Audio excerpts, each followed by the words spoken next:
Hello mga ka-travel, this is Paul of Global Pinoy Travel and Tours. Another day, another franchisee tayo ulit. Kaya gusto ko pong i-welcome si Ma'am Mercy Aguila na isa pong OFW from Dubai and now po nakapag-start na dito sa ating starter package with Global Pinoy Travel and Tours. Kaya congratulations once again ma'am, welcome to our Global Pinoy family. Kaya sa mga kababayan natin dyan na nasa abroad din, no, na gusto mo ding mag-start nung sarili mong online business habang tayo po ay nagwo-work sa ibang bansa, you can attend our free webinar para malaman nyo po kung paano ba tumatakbo yung ating travel and tours. So, if ever, message nyo lang po ako para mabigyan ko kayo ng ating invitation link. With that, God bless po sa ating lahat.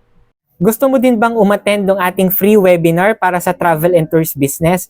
Message mo ako directly dito po sa aking Facebook, Messenger, or sa WhatsApp or sa mga contact numbers ko na ilalagay dito sa screen para mabigyan kita ng invitation link para sa ating free webinar for you to know more about our travel and tours business. With that, God bless po sa ating lahat.